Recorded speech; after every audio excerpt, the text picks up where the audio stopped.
and welcome back. Oh, that was probably cut off. Welcome back to episode number 13 of Raise the Banner podcast. I'm one of your three hosts today, two of our regulars, and we got a guest host today, Matt Couture, here with JR Mott as usual.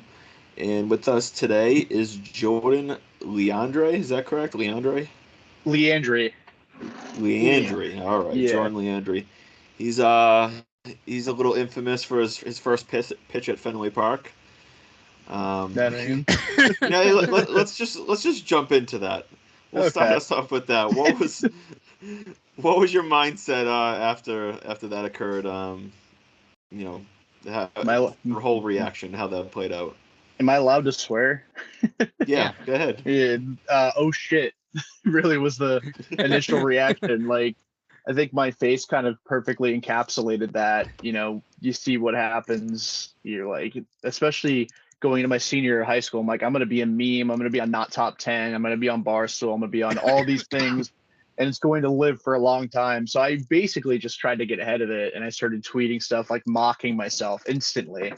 Um, And yeah, I mean, the whole thought process into it was I was told ahead of time, don't throw too high, don't throw too low, don't throw too far, outside of the middle of the plate. Don't throw too hard or don't throw too soft. So I'm like, well, what the hell? Like, how am I going to throw this damn Right in the baseball? zone. Right in the zone. Right in the zone. And I hit a very different target than I was going for. But it like really just slipped out of my hand. Like, long story short. And that's really the crux of it. You should have used some spider tack. No, I honestly I get it. When I coached baseball, I could not throw BP for my life. I was a pitcher in high school. Like, if you asked me to go on the mound and like actually pitch an at bat, like I could throw strikes even now. But the idea of like trying to not throw hard and then keep it straight, for some reason it gives so many people the yips of like that inaccurate aim. So I've learned you just gotta like try to throw through them, and you have to put a little bit of muscle on it. It's the Yeah. best way to do it. Yeah, I also was a pitcher in high school, and I like pitched very briefly in college. And like, just thinking about like my dad when it happened told me it was a great like recruiting tactic, because like every Division 1 coach in the country knew who I was because of that moment. And I'm like, you think any Division 1 coach watched that video and said I gotta recruit that kid? Like, absolutely not. It was awful. Granted, I threw 70 miles an hour. That was already not helping me getting to a Division 1 program, Yeah. but it was very infamous for me and my recruiting process, and also just in general. I maxed Never out living at like that down. 75. All right, yeah. Let's jump into some Red Sox here. Obviously, I mean, no, it's basically nothing like big has changed since last week. Andrew Bailey has officially been announced. We can talk about that a little bit. We can also jump into a little bit of the more specifics of Yamamoto. Today it was reported that he doesn't have a West Coast preference, and that he has no problem. People push the narrative that he wants to play with a Japanese player. I believe the actual wording was he has no problem playing with one. I know that's been like talked about that like some Japanese players prefer not to. So I guess it's good that he's willing to. We'll start with you, Jordan. What is your overall thoughts on the Andrew Bailey signing, and how do you think he'll fit into what the Red Sox are trying to do in terms of improving their pitching? I think it's nice, the fact that like they absolutely need to make a change at pitching coach. So when they initially didn't fire Dave Bush, I was kind of worried that they were kind of just going to throw the book down and say that Chaim Bloom is the sole reason they were not as good as they should have been the last couple of seasons. So when they finally did decide to move on from Dave Bush and Carlos Febles, but more impactfully Dave Bush, it was nice to see that they were willing to make change, and then adding somebody like Andrew Bailey, who has the track record. He showed it in San Francisco. I mean, he got two guys paid. He got Gosman paid. He got Carlos Rodon paid. And then Logan Webb is now one of the best pitchers in baseball as well, all under his guidance. The Giants took a leap from middle of the pack as a pitching staff to top 5, just over the course of the last 3 years he was there. It's obviously he's got to apply that in Boston, but you look at the resume, it bodes well for at least the immediate success of the pitching staff. Yeah, I mean he fits here too. I mean obviously he was here for 2013. He obviously knows Craig Breslow. I like that he said that supposedly he reached out before Breslow was even hired here, that he was interested in this type of job. And then so obviously when Breslow was hired, they made it seem like he was looking elsewhere, but I think basically once Breslow was hired, that probably cemented him coming here. JR, what are you thinking about all this, the hire in general? Hell of a lot better pitching coach than we had. Holy shit! Actually, gonna get hopefully some from the pitching staff, but I think it's a lot better hire than what Dave Bush was. Yeah, Dave Bush was. I'm not going to try to discredit him, but the fact of the matter is that pitchers lack consistency on this team the last couple of years. The most frustrating one has been Brian Bello last year. He had his changeup is one of his best pitches, and the amount of times that they just moved away from using it, game in and game out, was one of the more frustrating things I remember from this season in his performance. The fact of the matter is, I know the talent level wasn't very high, so I never expected them, to be top 5 or even 10 or hell even 15 pitching staff. But, when you perform the way you did as a whole from this pitching staff, you got to make a change. And I think Andrew Bailey, in basically every fashion, was a really good hire for this team. It's a slam dunk. He's with the team. He's been with the team before. He knows what it is. He's from, is it Connecticut? I believe he's from. I believe so. Yeah, I believe that's accurate. He's from Connecticut, so he's a New England guy. And he can come in here. I imagine he knows Cora personally. Beyond, I mean, most of the sports guy does. I don't know how far they go back, but it'll be interesting to see how it all plays out. In terms of improving the pitching staff, obviously that is in every imaginable way the focus this offseason. They have money to spend. Yamamoto is, at least I know, JR and I's top target. Jordan, what do you? He's my number one. Yeah, I think he's almost. I mean, after Ohtani, like he's probably the next prize of the free. He's the realistic number one compared to Ohtani. Yeah. Jordan, what are your outlooks on the pitching staff, and like who are you, whether it's free agent wise or trade, that you like and you're hoping the team targets this offseason? Yeah, I mean, to echo you guys' sentiment about Yamamoto, definitely the realistic number one. If Ohtani aside, the number one is Yamamoto. He's 25. You can lock him up for the entire prime of his career. Basically, I know there's been reports that it probably would include an opt-out, but he's young. He's got electric stuff. You need an ace. You need two, really, two frontline starters. He's the biggest fish. Go get him if you absolutely are really serious about contending next year and having a legitimate pitching staff. For me, some of the guys that I have circled like behind Yamamoto as like viable number twos, Jordan Montgomery, Eduardo Rodriguez is probably a better bang for your buck option than Monty, but Monty I would rather have in a vacuum. As a trade target, I know everyone wants Corbin Burns. I've seen people throw out Shane Bieber, the dude I want, and I've taken some flack for it because he's very much similar to Chris Sale, but I am all over Tyler Glass now. If he's truly available, I want to get him, even though you're trading in the division. That dude, when he's healthy, is ridiculous. And I know he's not healthy very often. Last year was like his career high with innings in like 120. But I really like Tyler Glass now, and I think him as the number two behind Yamamoto. And then you have, Bayo, Sale, Cutter Crawford, or Tanner Houck, whoever you want to put in the 5 spot. I think that's a legitimate top 10 rotation in baseball, maybe even top 5. Yeah, I mean, I think if you realistically, like, if you return the same lineup, which would be pretty easy to do, I think who's missing from their lineup at the end of the season? If they just re-sign Turner, is it the And same Duvall. lineup? Oh, excuse me, yeah, Duvall. So if they sign Turner and Duvall, which would both be two lower end signings, and they just sign two aces, which is again that sounds simple, but you sign two aces or you get two aces one way or another. Like this team, that alone changes this team dramatically, and that's not even like a huge overhaul of the team.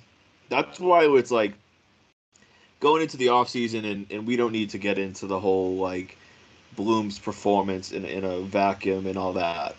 But going into this offseason, I saw so many people say like the roster's in shambles, the roster's so far from competing, and it's like, I mean, no, it's not. They have a good bullpen. They're all back. Every one on the bullpen's back. They added another guy now into the mix with Isaiah Campbell. If you just brought back the same offense, and you consider Cassis could take a jump, if Cassis, or Cassis, I don't know how the hell you properly say it, if he is how he is in the second half all year, like that alone is going to be a huge addition. Rafaela, if he's can come around and develop, if the offense is what they were last year, which was, I want to say they finished 8th or 9th or something like that in runs scored, and you just improve the pitching staff, which is like two major additions. I just don't understand like how people were like, all right, this team is very far off from competing. It has never made sense to me. The team was literally a top pitcher or two away from making the playoffs this year. Exactly. So like I don't understand. If they had this an actual notion that, pitcher, like, they make the playoffs. Kenley Jansen people said it made himself. seem They were 2 starters away from being really in the mix at the end of the season, and like he doesn't seem to think the roster's that far off. I know, granted, you'd have to bring back Turner and Duvall or replace them adequately, but you get 2 aces and you have a competent defense on the infield, which having Story for a full season will at least shore that position up greatly. You're in a good spot to be, in that 86 to 87 win range, and that's good enough to make the playoffs. Obviously, you want to be better than that, but we're talking about like 2 additions and just bringing Turner and Duvall back, and they're probably 9 wins better than they were a season ago. Shit, even if they don't bring Turner back and they just get somebody that has a bat like that.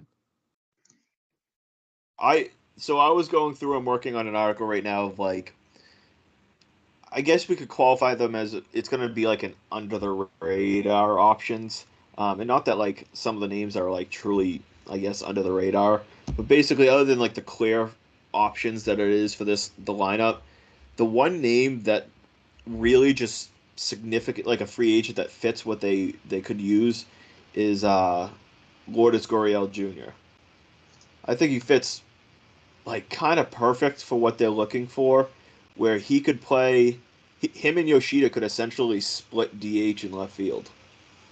He's a right-handed bat, which would essentially replace Turner's right-handed bat, and he could play the outfield. He plays. I don't think he's like anything like blow you out of the water defensively, but he could play a decent left field, especially at Fenway Park. And him and Yoshida could just split. Give Yoshida half the. Yoshida can play Fenway Park defense, and then on the road put Gurriel in left field. Like that alone would be a good ad. The other one that I'm putting in the article, and I've just kind of fell in love with the idea of it, is Tommy Edman. I want him here so bad. That's who Jordan wants. That is my guy. I love Tommy Edman. He fits in every imaginable way what they need right now. And he's a switch-handed hitter, right? Yeah. He's a switch-handed hitter. He could play a Gold Glove second base. He could play a really good. It was his Gold Glove at second or in center. I think it was at shortstop. Or short. But he plays. He can play Last year was a very average-ish year for him defensively at second, but he was like Gold Glove caliber in center. So like they were talking about wanting Whit Merrifield as like a high priority target in free agency because he can play second and outfield. Tommy Edman is all that and more because he's actually like still a pretty good player. I mean Whit's okay, but I would rather take the I'd be younger fine with player Whit. in Edman. But Edmund just fits what they. I mean, he's also younger. He has 2 more years of control. I mean, he's got. I think his projection is like 8 million this year, which is really not bad. Like the fact of the matter is, he would fit. He could come be the. He could play 80 games a year, 80 to 100 games at second base. Hell, he's the backup. He could be the backup shortstop for Story when you need to give him days off. And obviously, you can mix Pablo Reyes in at second or short, and give Edmund time in the outfield. Whether that's giving Yoshida days off, or I don't even know I can't even predict who's going to be in the outfield for this team this year. But he just fits perfectly, and he's not going to cost that much. I want to say the mock I have going is like Brian Mata and like Chase Meadroth, or like something like that. I don't think he's going to cost a ton. The Cardinals could look for some pitching. I'd consider sending Tanner Houck in a deal, but I don't think I would do it straight up. Houck has more years of control, so I'd probably rather Houck. But hell, if they added something on top of it, I'd be all for it. He just fits in every way what they need in this lineup. Because you're not going to get at the second base position, you're not going to find a power bat, middle of the order bat. So I mean, if they went in just the lineup alone, if they added Gurriel and Edman, which is two like very just decent additions in terms of commitment and stuff like that, I mean, this lineup would be in a pretty good spot, I would say. Yeah, I mean, I think I wrote an article doing for Beyond the Monster, doing like mock trades. I believe I did one for Luis Robert, and then I did one for Tommy Edman. I did one for Tyler Glasnow. I kind of threw around some possibilities. I had a fairly decent package going out for Tommy Edman. I'm willing to part with Tanner Houck, even if it is 1-for-1, just because I think Edman fits what the Red Sox need more than Houck does, and you can only hold on to Tanner Houck for so long and keep trying him as a starter before you can also replace him tanked. too. Yeah. So there, believe it or not, like I want to Dale Houck. I want to move on, and another guy I really kind of want to move on from is Jarren Duran. I just like his value's at like a peak right now. I don't really love he's kind of electric offensively, or he can be, but like he's mediocre to average defensively. He's okay, like he could be sporadic offensively. I wanted them to kind of just essentially like maximize his value. He's Like I would be fast as perfectly shit. I would be perfectly fine with them selling high on him, especially if it meant getting like I don't know, if you sent him to Seattle, you got a pitcher. Hypothetically, if they brought in Yamamoto and then they went to Seattle and offered like I don't know, what's a reasonable package for like George Kirby?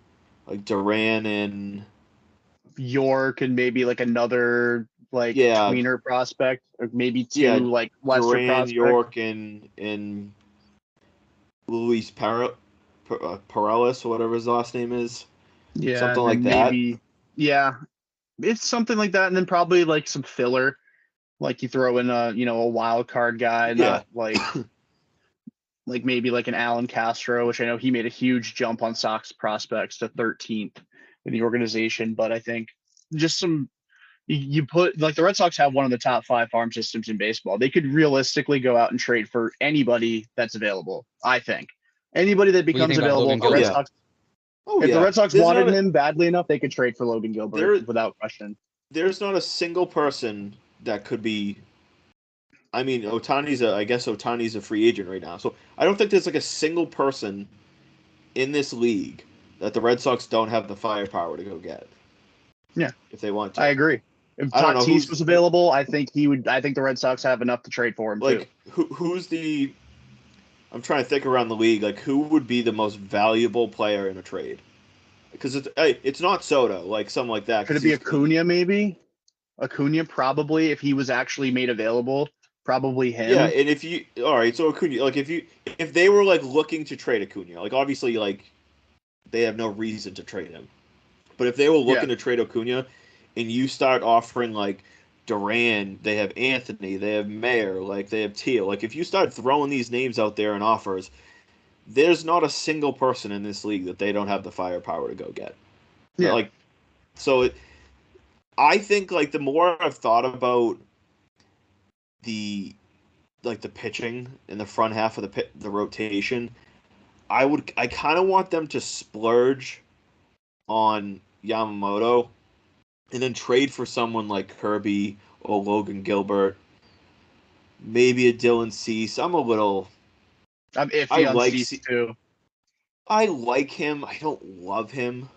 But even him, like Cease as a number 2 would be perfectly fine. Like that's good. So like that's kind of like the path that I think it might be the best.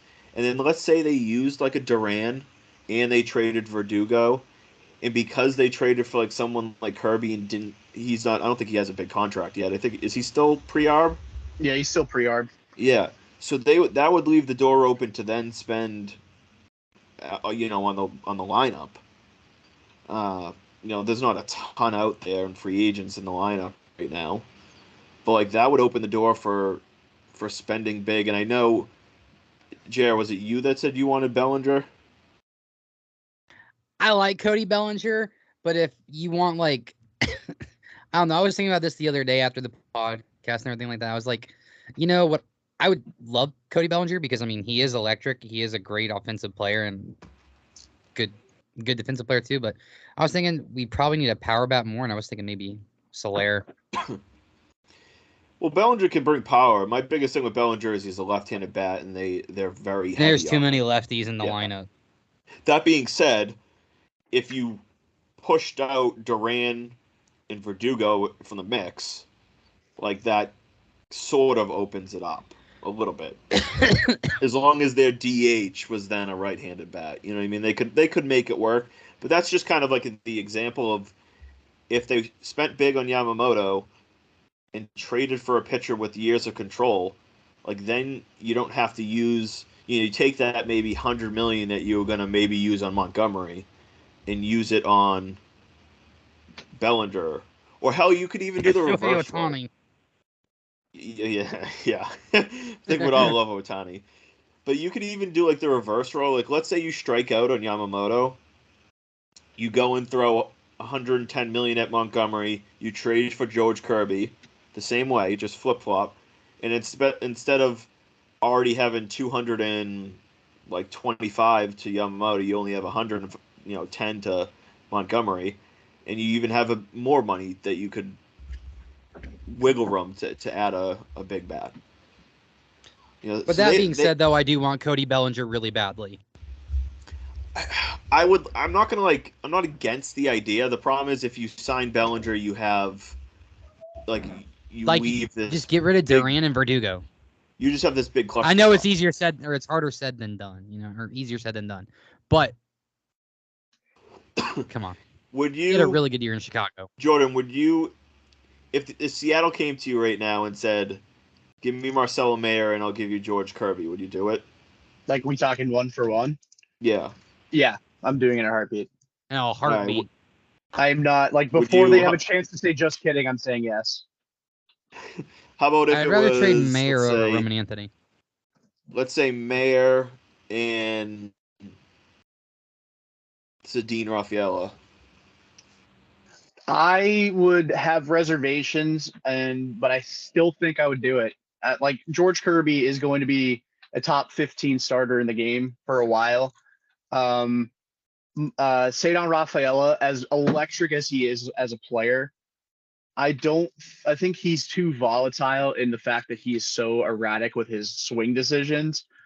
Like, he has to be an elite contact. Like, he has to be able to get to crappy pitches because he makes such bad swing decisions. And I think there's just too much volatility there. Meyer, it could be great. He could be average. I don't know. But we're talking about a guy who's already established himself as a frontline caliber arm. And the team needs it. I would probably do it. It would hurt a bit, but I would do it. So Kirby's under contract for 5 more years. He's got 4 years of arbitration. Yeah. I think I would do it. Like, it's tough because I like both players, and I think people will misconstrue like, if you're saying I'm willing to trade this prospect for a certain player, it comes across as you not having faith in the prospect. I think Marcelo Meyer is going to be a tremendous player. I think he's going to be a very, very, very good major leaguer. We're talking about George Kirby, who is already established as one of the frontline starters in the game.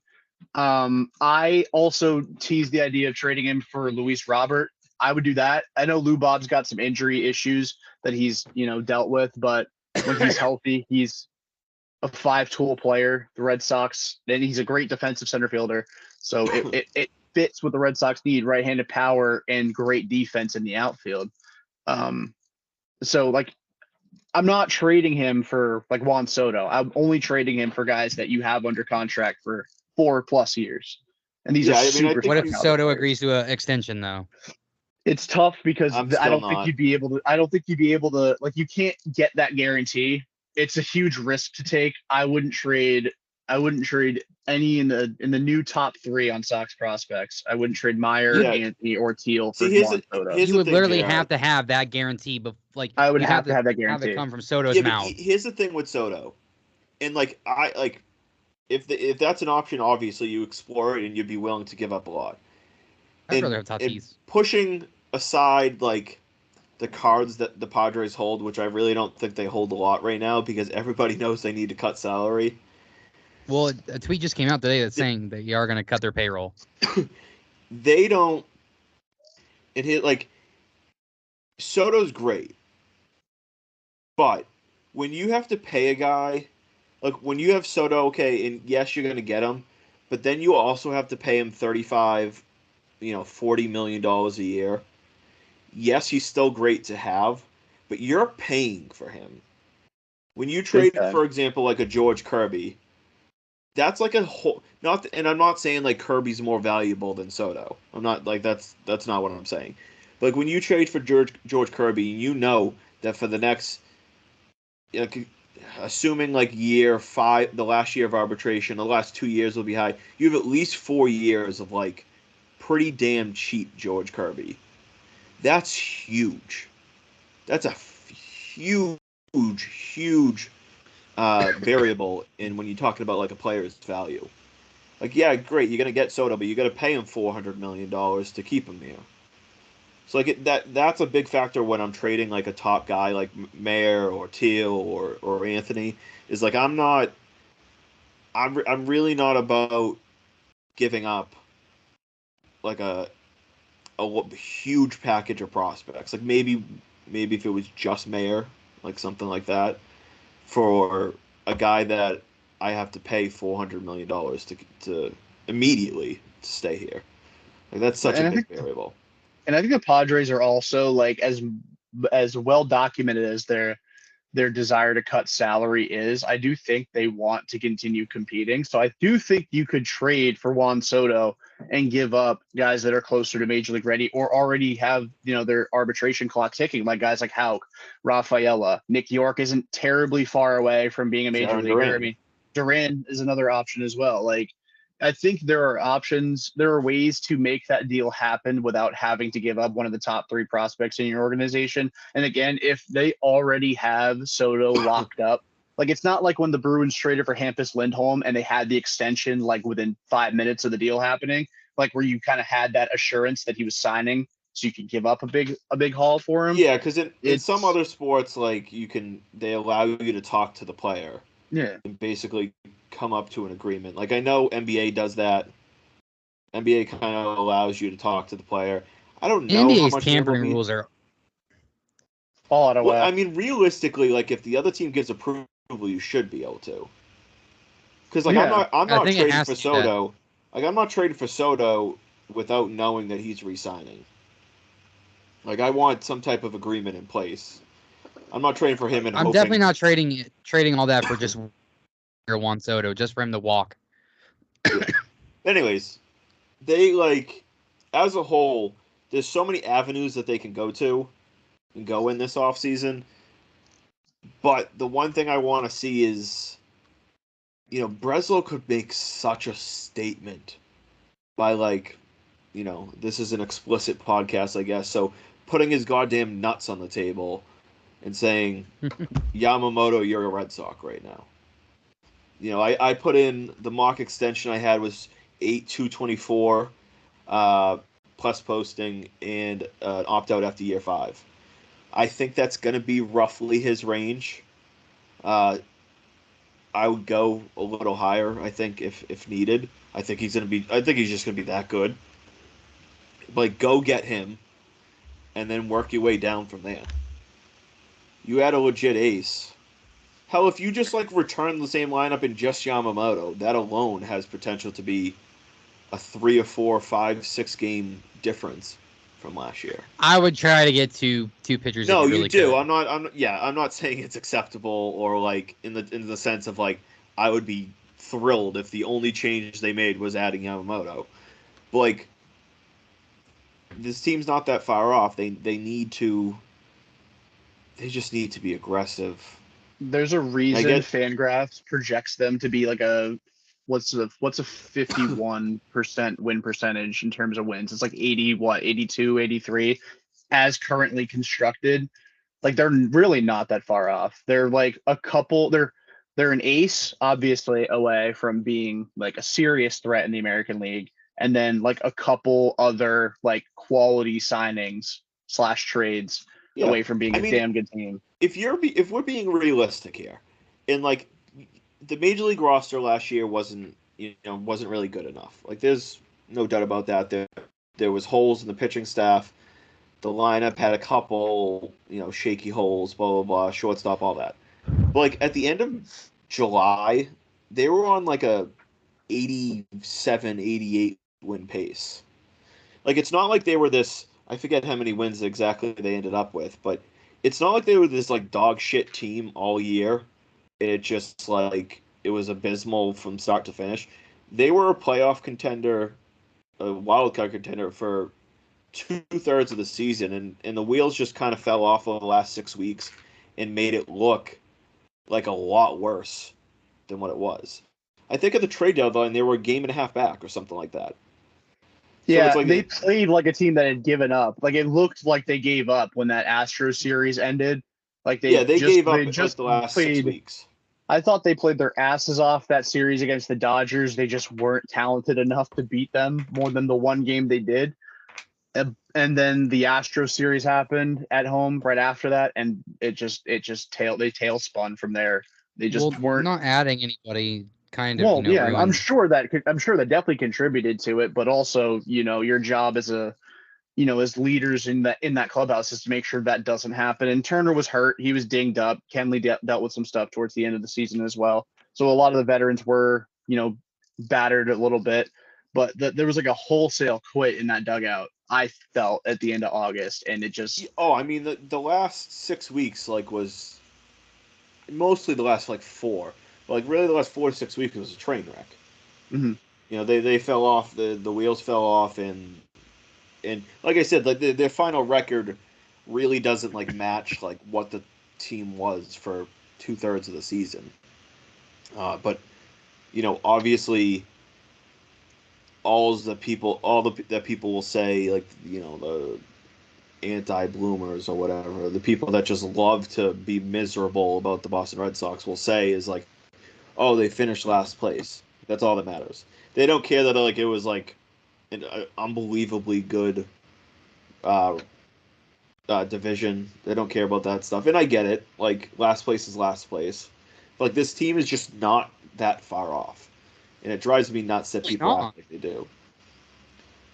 No, they're not, and I think and not only are they not that far off, they have money to spend, and they have so much ammo to make any deal that they want. Even just eliminate Anthony Mayer and Teal. Just take out the current top 3 prospects, There's and still a lot to use. they still have plenty of ammo to go get someone. Like how many stars if you put Duran, Hauk, Raffaello, York, Blease, Perales, all those guys on the table. You put those guys on the table. Verdugo, same thing there. You could get most options, most guys via trade.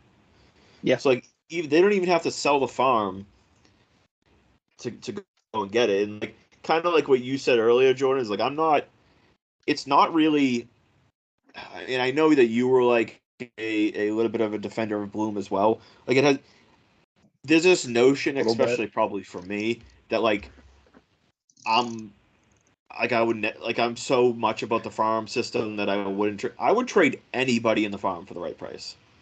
I'm just Everybody a believer thinks Matt's that like the founder of the Bluminati. Yeah, I'm just a believer that you have to build from within to be able to properly and sustainably build a team. The Dodgers are good every year, whether they win or not. The Dodgers are a top 5 team basically every year because they continuously produce from their pipeline. Every year, there's someone else that's coming up, and they're giving them whether they turn into Friedman's a hell of a stars. GM, though. Yeah, but that's what I'm saying. If you build from within, it gives so many more options to build a roster. Think about how the Red Sox. If the Red Sox had a bottom 10 farm system right now, the whole entire outlook of this team would be catastrophically different. Not even close to the same world of how you would view, the future of this team. And whether you want to people want to acknowledge, give Bloom credit for that. The fact of the matter is that this team is in a good position in large part because of what he was overly patient in building. That's just the shit that drives me fucking nuts online. Yeah, that's why I was willing to give him this offseason to prove that he couldn't take all the prospects, all the work he'd done to build the farm and actually then use that to build a good MLB team. I thought he built a good MLB team this past season. He just didn't add at the deadline, which was really their undoing. And in 2022, probably should have stripped it down. And also the market kind of played a little bit into that as well. It felt like the 2022 market was a buyer's market, so they couldn't really get anything of substance for their guys they would trade. And then this past season, it was a seller's market, and they weren't comfortable matching the price for any of the guys that got moved. I was willing to give him this offseason to show that he couldn't do it. But it's why I'm glad that they ended up hiring a guy like Breslow, who feels more like Bloom than like Dombrowski. I called him Heim Bloom with perceived conviction. I don't really know how else to say it because it's just words at this point until he actually does anything. But Breslow seems more in line with what Bloom was doing, building from within, just more pitcher focused than position player. And that's why I think that the future of this team is in pretty good hands rather than if they went and did a retread with Mike Hazen, who's more like Dombrowski. Yes, I mean I agree. I think his biggest blunder was the deadline of 2022. Yeah, not only staying over the tax, but he just still should have sold off and just accepted the down season, which we don't have to get into that. But in a general sense, you almost argue of his mistakes, and I guess mistakes is lack of moves generally is what's gonna help really the team going forward. If he bought big at this deadline and they still missed the playoffs, they would probably be in a worse spot than they are right now. So his failures come from the major league roster and some of the lack of moves that he made and over patience, but it's going to be that over patience actually will just help the team going forward. It saved the team in the long run. So yeah, we dealt with some down years, but it actually kind of put us in a better spot going forward. Yeah, weirdly, and especially because next year they'll have a pretty decent draft pick as well. So it's like the good thing, whether you are a Bloom supporter, defender or not, a Bloominati or not, he was unapologetically himself, and like he didn't feel the heat of, oh my God, I have to make an impactful trade. I have to go get Max Scherzer at the deadline. I have to go and just go nuts at the deadline to save my job. He stayed within, his convictions, for better or for worse. And it may have cost him his job, but it actually might make Craig Breslow's transition into this job that much better. Like the Red Sox may be better off with under Breslow's guidance because of Chaim Bloom just being unapologetically Chaim Bloom. Yeah, I mean, I'm excited to. I'm just like so eager to see how it plays out. Me too. And I'm looking forward to watching, or I guess reading the tweets or posts or whatever you want to call them, asking for Breslow to be fired by mid-April. That will be enjoyable. But no, I think we'll kind of finish it up there with the Red Sox. Do you want to stick around and talk other sports, or? Yeah, I'll hang around. Why not? All right. We'll do. Let's transition into. Jay, I want to talk to you about the Celtics for a second. Most specifically, you had some comments about Jaylen Brown yesterday. What's your thoughts on him and the team lately? All right. That was oh, how can I say this without sounding horrible? Oh, this is gonna be bad. Well, that was a Class A choke job if I've ever seen one the other night. I mean, I love Jrue Holiday, but holy fuck, learn how to make a free throw. I'm saying this as I'm, not a professional athlete, but oh man, 13 points. Jared, what would you shoot from the line? I give you 100 free throws. How many are you making? Maybe 20. Bro, I didn't play basketball. You're real about it. At least you're real about it, man. Like some people be like, "Oh, I'm getting at least 75." Dude, maybe, all right. 20, like at most. 10 minimum. All right. I'd say. I feel like I would be like 40-ish. All Basketball was never what? my sport, but like I could shoot a little bit. Yeah, I didn't really play basketball. I feel like I could hit 60. As a 5'10" white dude, I'm taller than Matt Couture. Oh my goodness. The only thing like playing, I played travel basketball growing up. But, like the only thing that made me like a good player on the team was I was just good defensively. I would score like 5 to 6 points a game, and they would just put me on the best point guard, and just tell me to defend him. But I just did borderline nothing offensively. This man was ace pitcher in high school. No, I was not in travel league. I was not an ace pitcher in high school. I was an ace pitcher growing up. I peaked at like 12 years old in sports. Bro was throwing 70 miles an hour as a 12-year-old, and then hey, and then 70 miles an hour. I went to Cooperstown as part of the Drake baseball team, and threw one of the game of my life when I was 12. Oh my god, bro! Sounds like he just like had the game of his life in a Game 7 World Series, like 1-run game, has to like seal it. Hey, I just said it was a peak at 12. That's not much of a brag. No, I mean, okay. So let me get back to what I was saying. Though it was a steady downcline from there. That was a choke job if I've ever seen one by the Celtics. They were up 109. They were up 10 points. Like 2 minutes left in the fourth quarter, even less than that, I think, and then just choke job. But my thoughts on Jaylen Brown. I'm gonna look right at the camera when I say this. Get the fuck out of Boston. Oh boy. Trade this trash can. All right. Holy shit. I would take Tyrese Halliburton and his lack of defense over Jaylen Brown, who can't go left. That might sound bad, and I'm not trying to make it sound like I hate the guy. He's not worth $300 million. Well, in a general sense, you're right. Like the problem in the NBA is it's just how like the contracts work. Like he's not worth giving, I don't know, was it 355 or something like that he got the max deal. Like he's not worth He that. got a $305 million. Was it 30? It was 305. It was not 355. If they would have signed him to 355, I probably would have jumped off the Empire State Well, Building. it was just the Supermax. Oh yeah, Without it was a 5 years, parachute, 304. So like it was just that's just how the NBA works.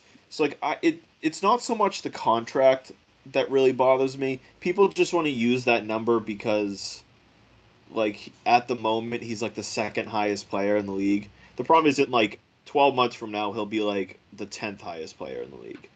So like yeah, by but the guess end of what? His contract year, he's going to be the highest paid player in the league. Unless something crazy happens, he's making $73 million. No, right now he will. Like right now he will. No, not right now. No, but I'm saying like at the moment he's projected to be that. But like when Giannis just re-signed, he's making more than him now. When all these young guys, all these young stars re-up their contracts, like they're all going to go way above and just continue to trek up. That's just how the NBA works. So like I'm not even like really very angry about his contract in that sense, because even after the year, like it's going to be a tradable contract. The fact of the matter is, and I hope they do trade it. Like the fact of the matter, like when people want to admit it or not, like he's still a good basketball player. He just needs to find more efficiency in the offense. He needs to find his fit. He needs to find his fit.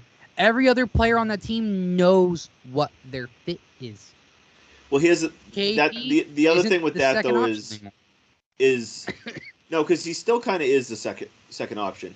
The only problem with Jaylen Brown, and it's in part on him, but it's also like just kind of gets put on his plate. Is everybody knows what Tatum is? Tatum is the number one. Everyone knows what Jrue. Superstar. Everyone knows what Jrue Holiday is. He is the go-to defender. He is kind of like not so much facilitator, but like just kind of the coach of the offense. You know what I mean? He just kind of runs the show. He takes the shots when he needs to take his shots. He's not forced to do anything. He just flows in the offense.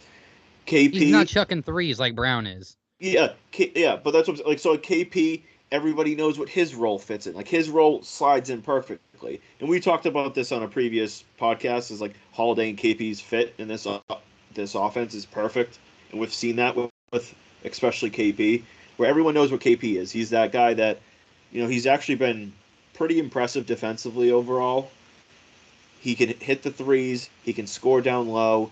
He doesn't need the ball a lot. He just flows around the offense and takes a shot. The problem with Jaylen Brown, is he doesn't, because he's not the number one and the other two guys are there, he needs to just play within himself more and be more efficient and not force it. That's when you get like the bad version of not bad version, but the inefficient version of JB is when the bad version. No. Yeah, but the problem is like even the bad version of Jaylen Brown is like better than 85% of the NBA. Like if we're being real, like Jaylen Brown. Whether the Celtics fans obviously for the last few years have slowly but surely like turned on Jaylen Brown. The reality is he's still like a top 30 player in this league. Like people can like, that's why teams would be lining up on his door to trade for him in this offseason. So like send to LA, give me Austin Reeves. I would never trade Jaylen Brown for Austin Reeves. Get out of here. Get out of here. Come on, man. I'm gonna kick you off this podcast. It's a joke. No, I'm just kidding. But, no, like my buddy Jaylen Brown, buddy Nick's a massive Austin Reeves fan. The best version of Jaylen Brown is very, very, very good. Like when he gets going, he is very good. But he just needs to be more efficient. I don't know, you probably saw, I had a kid, not a kid, I had this grown man on a burner account, came after me last game about, because I said Jaylen Brown was better than Jrue Holiday before the season. And I was like, out of all games to come after me over Jrue Holiday versus Jaylen Brown, I was like, Jrue Holiday scored 11 points and had 7 turnovers last game and missed 2 free throws to ice the game, and you pick of all games to come at me, and that's the game you choose to do so. But Well, no, they are you going off your StatMuse post that you made?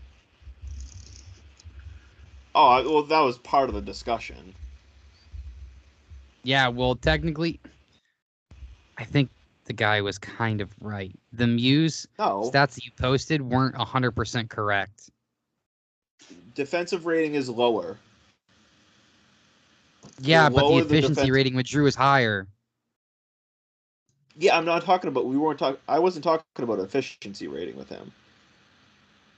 We were just talking about we were just discussing their play in general, and I just said technically, if you go by StatMuse, Jaylen Brown has been a better defensive player according to them.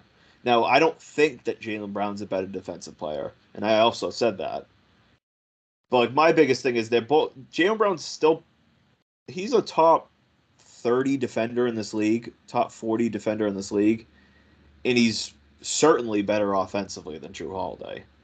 He just Yeah, has offensively, yes. yeah. So that's kind of what I'm saying. Where when you want to compare the two, is like Jrue Holiday's very good defensively, Jaylen Brown's good defensively, but Jaylen Brown clears Jrue Holiday offensively pretty easily. Not pretty, like very easily. But I don't even I love Jrue Holiday. He's one of my favorite players in this league, and he'll get over that the missed field goal, the missed free throws. They'll be fine. They're All playing right, tonight, Shatter right? Island. Yeah, they're playing Yeah, it's a tonight. back-to-back. Like Tatum's another playing. He was back-to-back? listed as questionable. They're playing tomorrow night again. So they didn't play last night. Okay, so no. So, Oh, okay. yeah, sorry. They're playing tonight and they played the other night. Yeah, I mean, I'm not overly worried about the Celtics. Like, they're playing the Bucks tonight, which will be a big game. Obviously, Holiday gets to play his old team. I think they're gonna not blow out the Bucks, but I think they'll win pretty convincingly tonight after last game. That Bucks defense is dog shit, man. Holy Oh, they're shit. awful. They're awful. But all right, let's move in.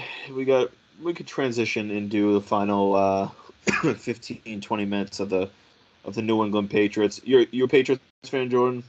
Yeah, I am. Sadly, well, at this point, it's sadly. At this stage, it's sadly. That's pretty much. I'll just open up a quick question for both of you. Who do you guys want to start on Sunday? If you were Belichick, who would you start? Wildcat. No, seriously though, I don't. Whoever gives them the best chance of losing, which right now looks like Mac Jones because he looks terrible. It's so tough because I don't the saying is if you have 2 quarterbacks, you have 0, but they genuinely have 0 quarterbacks. It's not even a debate. It's so bad. Yeah, I mean, obviously, especially with the bye week, and I know JR and I and Ben talked about it a lot last week. Nothing's obviously changed for the whole, I guess, stance of the Patriots. My biggest thing that I've kind of come to over the last week is I'm ready for a new era. I love Belichick. I appreciate everything that he's done here. And if they came to a scenario in which he returned, would I be upset about it? Maybe not. But they just need a change. They need to bring in a GM. I don't even know who for the GM, to be honest with you. And I want them to bring in a coach. I want them to be very aggressive for a coach. I don't want some Joe Schmo coming in. I'm good on Gerard Mayo. I don't want that. Yeah, I'm indifferent on Nor that. Mike. I'm not against a defensive head coach. I'm very much not against. Like I just want the best leader, like best coach. You get what I'm saying? Like realistically, the only person that matters in deciding like the coaching of the offense is the one person who's in charge of it. So it's okay. Like yes, Shanahan's viewed as best coach, and he's in charge of the offense, whether they have an OC or not. He's the one in charge. So He's the one that calls plays. Yeah. So if you have a defensive head coach and you just have a good OC, like that's all that really matters. Well, here's the issue with that though. This is what I've been saying for a while. Yes, having a defensive head coach, cool. Like that means your defense will be really, really good. But that also means if you hit on an offensive coordinator, chances are once the next hiring cycle for head coaches goes around, like it does every year when coaches get fired, you're going to lose him if he's like sought after, which means you have to go back to the drawing board, find another offensive coordinator or promote from within, and a year or two later happens I'll agree again. there. I'll agree there that it's harder. You should want an offensive head coach because defensive coordinators are easier to find than good offensive coordinators. It's more sustainable. It's a little more sustainable to have a good offensive head coach. The only problem with that right now is like who out there is options offensively other than Ben Johnson? Dan Canales, Slonik. Yeah, the dude from the Texans I've heard bounce around as a Slonik. Yeah. Yeah. He's Dan Canales, and then the guy who's the passing game coordinator for the Rams. But that all right, so Zach Johnson. Or not Zach Robinson. So I don't want to just hire. You know how like the Belichick tree has failed a lot over the years? A lot of them were hired because they were Bill Belichick pupils. Like they came from the tree. I don't want to hire a guy just because he came from McVay or Shanahan or something like that. I'm really, really not about that. I want an actual, I want to hire someone because he's an actually really good coach. And, that can play a factor in it. Obviously, if the Shanahan offense works well right now, so he could look like a really good coach. But, that's the one thing I want them to avoid is, just hiring someone from a tree because the tree works well. Is Zach Taylor that good as an offensive coach, or does he just have, Jamar Chase, T. Higgins, Joe Mixon, and Joe Burrow? It's probably more of the talent. And so that's my only thing about the offensive side of the ball. I like Ben Johnson a lot. I think he would be a really good hire if they restart at quarterback, which I think they will. Speaking of quarterback in the draft, I can't stand watching these mock drafts already. It's driving me nuts to see the mocks and see Jayden Daniels being mocked at 35 to the Pats every time. It's take Marvin Harrison Jr. and then take Jayden Daniels in the second. The reality is, if Jayden Daniels at this point will almost certainly be a first-round pick. He's trickling up draft boards to the point where I wouldn't be surprised by the time that who's the consensus after May? Is it Bo Nix? Is Bo Nix? No, Michael Penix Jr. Yeah, oh yeah, excuse me. Him. Then there's also McCarthy's been floated around as well. It's yeah. See, I think McCarthy's gonna fall. I haven't done a ton of research on these guys yet, and I'm not someone who just sits on my ass on the chair and watches college football on Saturdays. But the way I'm viewing it at the moment, I think Penix will rise a little bit. He'll end up being a pretty good, pretty high pick. But I think JJ McCarthy is gonna. I think he could fall pretty steeply. I don't know if that's a word. Well, the last couple weeks, he's been pretty mediocre / bad. So yeah, but not only that, it's just what is his upside really in the NFL? A big arm. That's all he has. Yeah, we see a lot of, I'm not going into the notion, you need a fast, big quarterback. But like, if we're being real, like these pocket smaller quarterbacks in the NFL that just had big arms in college and that could sling it all over, and like not like the Johnny Manziels or the Zach Wilsons or like those type of guys, like they ended up being massive busts, and they were taking it because they just fucking slung the ball around college football. Well, But Manziel cared more about partying and doing drugs. Yeah, but I mean, even when before all that became big factors, like he was busting out in the NFL. He was still like that at A&M. Oh yeah, I mean, I guess he was. Yeah. Either way, Did you watch the documentary on Netflix? I watched like the first episode. I haven't gotten to the others. You need to watch it. It's really good. But you'll see that he never gave a shit about football, really. Like after his freshman year, he never really cared. But yeah, I mean, either way, like I don't hate JJ McCarthy, and like maybe the more I watch him, I'll kind of like change my tone at the moment. But he just kind of reminds me of like he looks like that guy that's going to be just like he really should be like a third or fourth round pick at most. Do you want to know if he'll end up being a more mobile Mac Jones with a bigger arm? Maybe, yeah, maybe. Like I wouldn't be shocked. Like I think it could maybe be. He relies I'm not hard saying on he can't be a Michigan's run starter. game. Like, I'm not saying he can't be a starter or anything like that.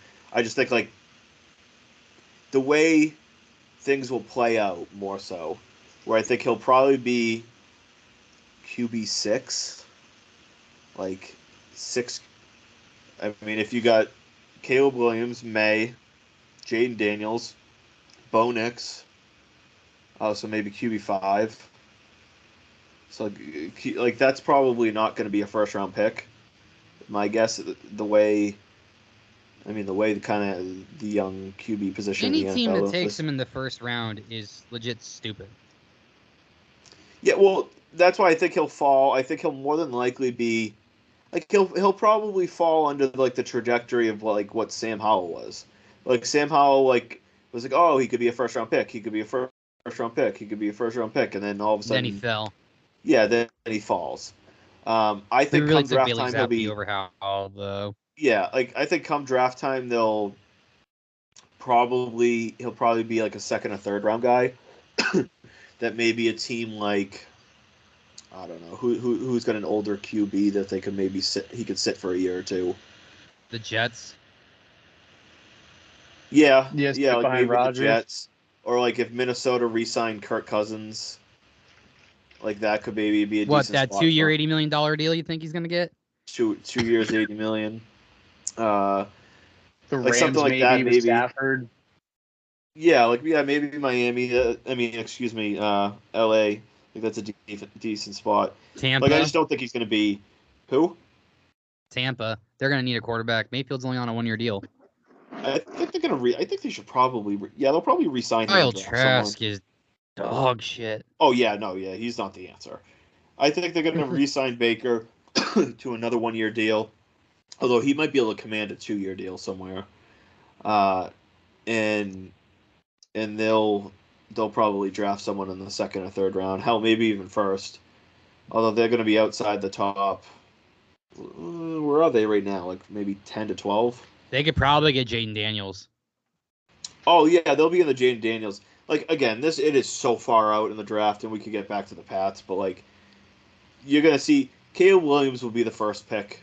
Like, people need to shut up about, like, I get his little attitude and all that, but, like, he's 22 years old. Like, he's a kid. You saw Elliot Wolf was out scouting him, right? Yeah. That's actually all right. So let's transition to that. We talk about like, and I want to see your guys' insight on this. We talk about like the future of the Patriots when we talk about scouting. We talk about Belichick making the QB decision. When we talk about kind of wanting to lose in hindsight, like you kind of want to lose instead of win. Like if Belichick is gone, how do all these things in his mind play out? Like, does he give a shit right now about winning or losing? Is he like? I think he still wants to try to win as many as he can to try to get closer to the wins record. Well, that's what I'm saying. But So, like, is he like, all right, I'm leaving. I want to fuck my own, like, this team for the future right now. Like, what is it? I'm fascinated, like, what his mindset could be right now. Because if he's if like, he's oh, I'm fucking leaving. us for the future, he'd try to win every single game. I mean, they're technically already trying to win every single game. But if he really wanted to screw this team up for the future, he would have built a kind of better roster to win at least a little bit more than maybe 3 Well, games. I'm not. That would account for he knew he was leaving before the season. Which, You know. based on him signing an extension, you could argue he definitely didn't think he was. Yeah, I think like, and I don't even know if right now like he knows that he's leaving or anything like that. But that's like kind of my question is like where do you think his head's at? Like, do you think he knows he's leaving? And if he knows he's leaving, how do we like consciously, scouting purposes? Like, who's deciding the scouts of who's going where? Matt Groh. Deciding and stuff like that. Like, I imagine it's more Grow than Belichick on that end of things.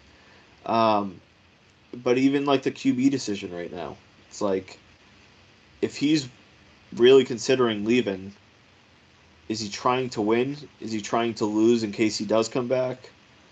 It's just like a wild concept because usually every coach, it's such a rare occurrence that a coach might be trying to leave a head coaching job. I think. Did you say in case he comes back? I don't want that. Yeah, I don't know. He might be. What were you saying, Jordan? I think in the case of like Bill's a petty dude. I mean, we've seen it throughout his coaching tenure, even predating his Patriots tenure. He's a petty dude. I feel like to an extent, like he wouldn't try to bone the organization, considering all crap is done for him. Like he traded for him from the Jets. He essentially picked Bill over Brady in 2019, and that's why Brady left for Tampa Bay. So I think there's enough respect in that room for Bill to not like willingly bone the Patriots. Like I'm sure he's obviously going to try and win every single week, but I don't think like he's going to do anything out of the ordinary to like make sure the Patriots are picking like 9th instead of 2nd. If that happens, that's how it's going to happen. There's only so much he can do other than try to win to do that. Yeah. It's just like this is such an unprecedented situation where the head coach might be wanting to leave, and so it's like, how is your mindset? Usually, it's the other way around where the coach is like playing for his job, and he desperately needs to win games.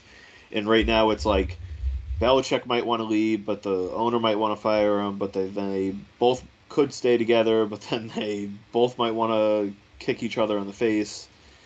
I think you're pretty accurate that like if things end, they'll end, especially publicly, they'll end like on a good note where they just mutually part ways. They make like an announcement and all that. Do you think there's a possibility that he gets traded, or do you think they'll just cut ties?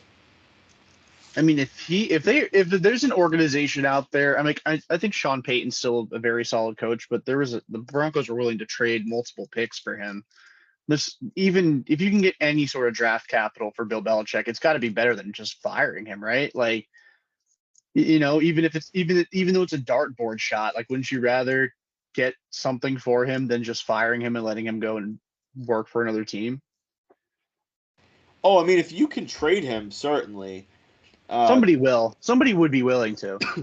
We talked about it last week that like Washington and LA make a kind of the most sense.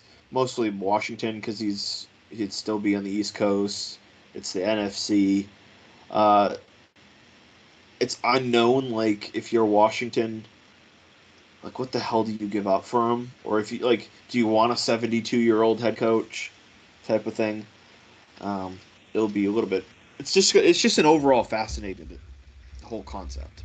Do coaches have no trade clauses in their contract? Like, could Kraft just tell them to go pound sand and trade him to the Chargers? Like, Technically, they don't have no trade clauses, but the problem with that is the money's guaranteed.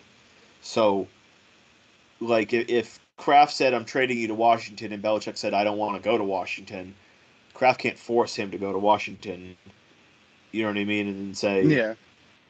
like, I'm not paying, you're not going to get paid. Gotcha. So Belichick would have to approve any trade, most certainly, which could happen. Like, there could be a scenario where because I think he's under contract, so they would have to either fire him or trade him to get him to Washington. And I still think at this point the most likely scenario is they just let him go, and he goes and gets hired in Washington after they fire Riverboat Ron. But I don't know, man. I mean, back to like what they should do. I don't know, JR. What would be your, like, at this moment? What would be your dream GM and like more so head coach hire? I'd let Matt Groh still stay, just to see if it was Bill like drafting, or if like Matt Groh had like a big hand in it. Yeah, but you gotta be careful with Matt Groh, because if he fails, then all of a sudden you got to hire a new GM that has to take on a coach. That's the thing, though. You also got to remember that like Kraft's aware of like who had the heavy inputs on these drafts, whether it was Groh making some decisions or if it was all Belichick. You know what I mean? So Kraft will have a good idea of that.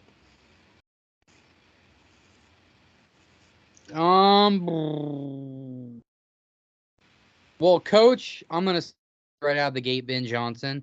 I think all of us are gonna say that, but maybe Adam Peters from the Niners, the assistant general manager there. It's a decent one.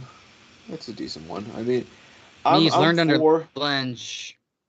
yeah, I'm for Ben Johnson. I don't know. I do kind of have some interest in. I'm having a mind blank what his name is. And the guy in Tampa right now. Oh, what is his goddamn name? He came from Seattle. Dan Canales. Is that it?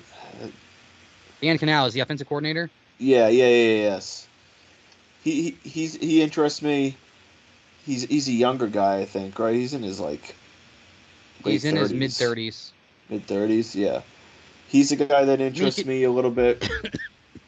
What about Hallaby, the assistant GM from the? I don't know a ton about him, obviously. But again, that would be a similar thing of like the head coach scenario is like, I mean, he could be like a really good GM. So like I said, I don't know a lot about him personally. But like I also don't want to just like hire a guy from a team that is doing well just because you think that he's going to do the same things. Well, I know, but it's kind of like similar to like baseball, like hiring somebody that's learned under like a guru, like somebody that knows how to build a team, how to draft, Correct. how to evaluate talent. Yes, and so like you obviously take that into credit. I'm just saying, like, I want to make sure that like he has a good base beyond just like following the footsteps of what's his name in Philly, the GM, Howie Roseman. Howie Roseman. Yeah.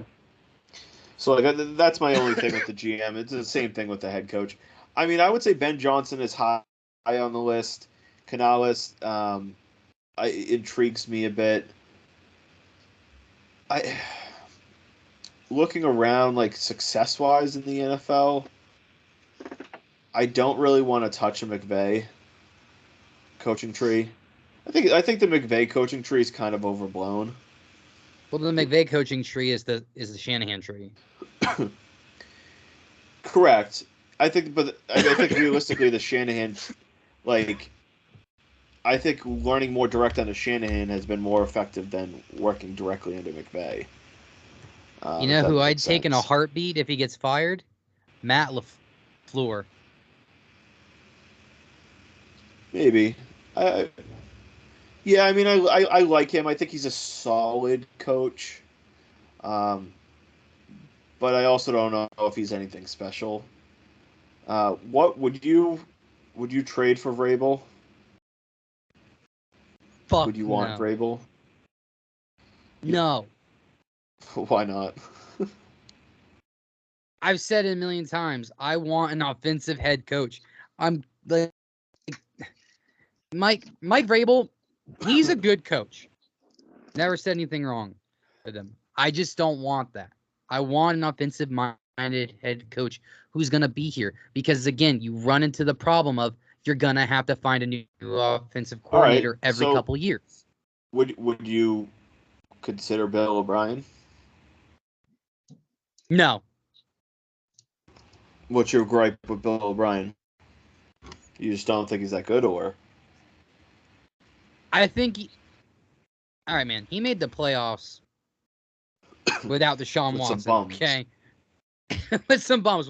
Shit. Did they make it with Brian Hoyer, or were they close to making it with Brian Hoyer? Yeah, Brian Hoyer, Case Keenum, Ryan Mallett, Tom Savage, TJ Who's Yates. the other one? It was T.J. Yates. Matt Schaub was there, I think, at the very Yeah. beginning of Bill O'Brien. Schaub was still there. I mean, now they were going like the division was ass, and they were going like 9-8, 10-7 type of thing, or excuse me, 9-7. Though like they weren't great right. teams. I if wouldn't Billy O's be- the head coach, he's not the GM though. No, oh god, no. Absolutely not. No, we saw how never again. we saw how that went at the No. end of Houston. Absolutely not. If they went with Billy O'Brien, you would really need. I think you would really need an experienced GM. Because O'Brien's like a big personality, a tough personality as a head coach. Teapot. So I don't know if you could have some like Joe Schmo that has never done it, and they got to be able to handle someone like O'Brien as a head coach, which is the opposite of how I felt with the Red Sox. Their decision to hire Breslow. I didn't give a shit if they hired an experienced guy or not. You gotta hire somebody that's experienced, because I mean, if you promote Bill O'Brien to head coach, whew, like you said, he's a big personality, and when he gets pissed off, GG to I love whoever's doing- in his firing range. He's pissed. It's so funny. It's so funny when he gets pissed off. Him, that big argument with him and Brady on the sideline when he threw that pick that was supposed to go to Tyquan Underwood. What was it against? Well, we can't call him that anymore. But what, the Commanders? Yeah. So yeah. that shit was hilarious. When Brady's like, "No fucking shit," and he just went. Like even when Belichick yells. I think the best way to describe it is when Belichick yells, he's yelling. When O'Brien goes off, he's screaming. He's screaming at you. Like that's the kind of you get what I'm saying. Like those are a little two different left tiers of going off. Is like O'Brien gets so angry at you. I mean, I'm far from decided. I wouldn't be against O'Brien, completely. He'd be like my third choice. Yeah, I think he deserves quite literally zero blame for this offense. I think he also deserves a second shot at being a head coach. Yes, I firmly agree because I think he was a pretty good head coach in Houston. He just the problem is it was once he became a GM, it became his undoing there in Houston. Exactly. He's like, I'll give you guys DeAndre Hopkins, one of the top 5 receivers in the league, and I'll take beating up David Johnson. Yeah. And a second round pick. Yeah. Can't forget about the second rounder. No, I mean is he my top option? No, at the moment. Not at the moment, he isn't, but this notion, it's not on O'Brien, dude. It's not. It's not O'Brien's fault that I could I can understand if we had actual, but Yeah, it's You not don't. O'Brien's fault that our best receiver this year was Kendrick Bourne. It's not O'Brien's fault that Demario Douglas didn't play for the first half of the year. It's not O'Brien's fault that Matt Jones is slow, has the yips, has been inaccurate, has been inconsistent. Like, and people want to blame, like, yeah, that in some ways goes on the head coach, but the fact of the matter is Mac's been like that now for 2 years. 2.5 years. 2.5 years. Yeah, and so I'm just not about like I really put such minimal blame on O'Brien, and like you said, I think he deserves another chance. And we heard when he was hired that the Crafts are very fond of him. Uh, They love so Billy I O. yeah, and so I would be a fan of him. Now, the other question, and we could kind of finish it up here because we're running out of time, but would you want to hire the GM and let the GM be the one to make that decision, or do you want to like? Because it's tough to force a head coach on a GM. You know, if the owner makes that decision, how would you want it to all play out? Jordan. Yeah, I mean, I would rather the GM get hired first and let them pick their guy. Like it was a big reason why I was worried about with the Red Sox specifically them not deciding the fate of Alex Cora and Heimblum together and letting just the new guy pick their guys as the manager. That would be my thought process. So that's why, I mean, I'd be okay if they let Matt Groh continue being the GM and just let him hire his guy because I don't know if Bill's really his guy. Um, I in a weird way, I would like them to sort of follow the path of what the Cardinals did, get a young head coach, get a guy who's been around a few front offices like Monty Ossenfort was before getting, a crack at it. Obviously, an experienced GM would be great. I don't have any names specifically in mind. I mean, obviously Ben Johnson's at the top of my list for head coach, but as far as Um, GM goes, I'm very not like in tune with it's tough to like specifics. names and stuff like that. Jared, would you be against bringing Ziegler back? 100%. Against it? Yeah, I mean, Personally, yeah, like I really don't think he was the issue in Vegas. I don't think he was the issue, but He I just got like think attached to McDaniels's. I think when you're attached to McDaniels, like he came with Josh McDaniels. He didn't get hired before him. They got hired together, technically. So So that's if what you're I'm gonna, saying. And there was a report out that Ziegler, that it was essentially McDaniels who made the Jimmy G decision, and Ziegler didn't want to sign Jimmy G. just McDaniels wanted to run the Patriots fucking offense, and who I better to think do that than a washed up Patriots realistically, quarterback? I think I would rather Ziegler over Grow. I If mean, you had to Ziegler make me handed out decide big there, contracts. I mean, he did, but at the same he went and time, got like, he went and got Adams.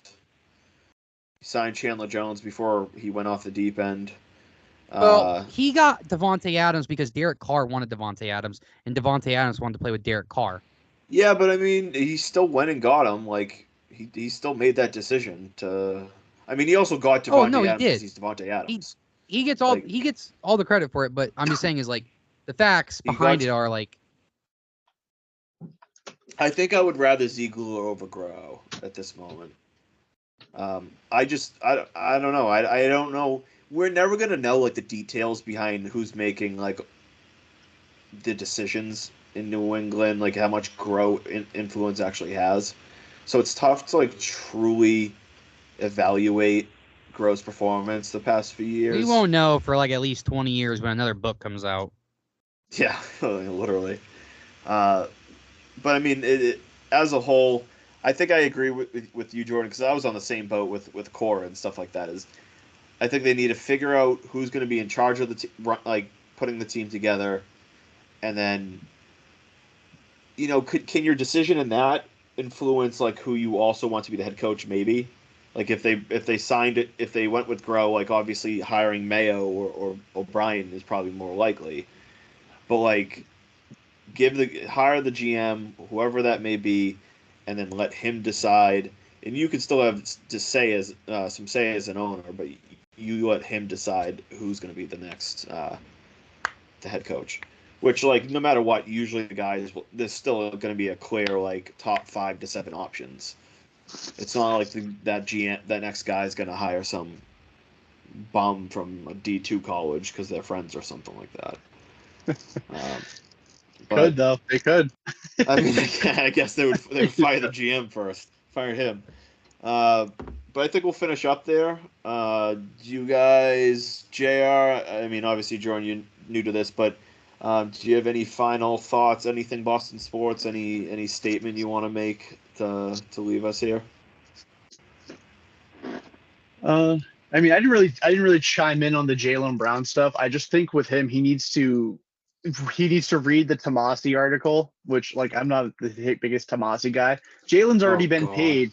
Jaylen's already been paid. He earned his contract. He doesn't have to play like a $60 million a year guy. Like, he doesn't have to shot chug. Just make smart decisions, man. Like, even Tatum's taken a back seat a few games this season, and he's going to be, he's a top 5-6 player in the world. Like, you don't have to force it, dude. You already got your money.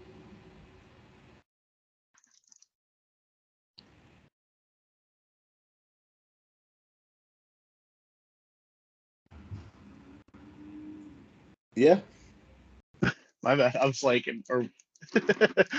I thought my internet cut out for a minute. No, I was a little frozen as well. JR, how about you? Any final thoughts? I'm sorry. I was just trying to keep up with the Bruins game. Nick Cousins went high on Charlie McAvoy, went head hunting, and Charlie McAvoy tried to drop the gloves, and Nick Cousins turned into a big pussy like he is and wouldn't fight him.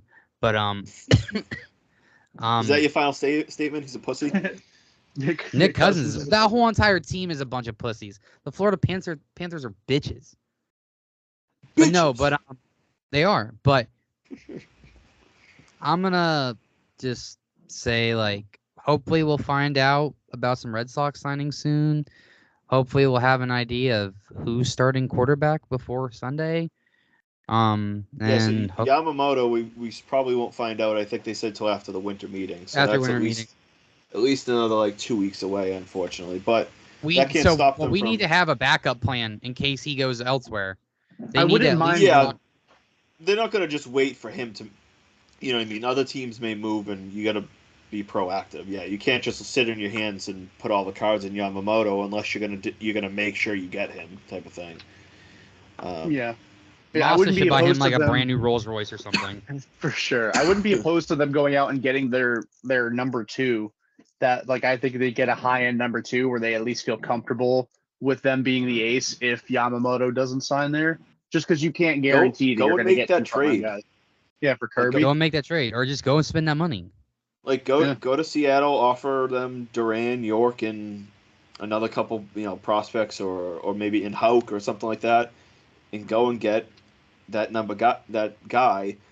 And if you went and got Kirby right away, that, like, opens up so many options. Yeah, because he's not making big money. That completely changes how you can, like, approach free agency, because you already have. He's basically a number 1, so, like, you would even get Kirby or Gilbert and then spend on another pitcher. Like, yeah, you get one of those guys. Montgomery. You get one of those guys. It's a high end number 2 at worst. Yeah, I'll make that my final statement. Now, it's difficult to make trades right now in the MLB because usually a lot of teams are waiting for the free agent pool to kind of filter out and make those decisions before deciding to, like, give up the prospects. Because obviously, like, in theory, if you could just sign Yamamoto and Montgomery and not have to give up prospects to get Kirby, it changes how you could approach things. But with Kirby not having a big contract, like, go and get him. I would trade Duran, York, and Tanner Houck, and I don't know, another solid prospect pretty easily. They could have Rafaela. As I said, I would trade Meyer for him. That would be. I would trade Meyer for him. Quick, would you do that, Jordan? Houck, Duran, York, and Rafaela? Yeah, I think so. I don't even know. That's for George that's a big Kirby. haul. It's a big haul, but I do think you could go out there and replace Duran by getting Cody Bellinger, even if he's not the Cody Bellinger offensively of last year. He's a way better defender than Durant is. He's about the same caliber base runner. Durant's much faster, but Bellinger's a very good base runner. And he offers a little bit of versatility. You could put him at first base if you needed to. They can get very creative this offseason, and that's something that I thought they also had last offseason. They just didn't want to go over the luxury tax for good reason. But yeah, I think they can get creative. And if they want to go out and, like you said, Breslow wants to put his nuts on the table and go and get George Kirby, that's a great statement to make. Show that you've arrived. The Red Sox love to do that. Either. The Red Sox love to do that. When they're ready to spend again, they make those big statement moves. After the 2009 season, or after the 2010 season, they got Crawford and Gonzalez. I know that didn't work out, but like they missed the playoffs in 2010. So they went out and got superstar caliber players. After 2014, again, it's really talking against what I want them to do, because then they signed Hanley and Pablo, and that didn't work out either. But they were showing that they were willing to spend. After 2015, they signed David Price. After 2017, they signed JD Martinez. They flex their muscles when they're ready to compete. Yeah. Go and do it. Go. That's why that would be my statement. I think this would be, jump the gun on the trades, which I know it's hard to do at this point in the offseason, but, go and make that statement trade for a pitcher, and it opens the door of how you can approach the rest of the offseason. But, we'll leave it at that. Jordan, where can people find you online? You can follow me on Twitter /X at Jordan Leandre 55. That's my Twitter. That's where I'm spending most of my time, because I am that loser that just sits at his computer all day. All right. JR is Theory RTV? Is that correct? Theory RTB. Theory RTV, and I'm at Matt Couture 5 for Nomar Garcia Parra. We'll leave it at that. All right. Thank you all for listening, and we'll be back next week. Peace.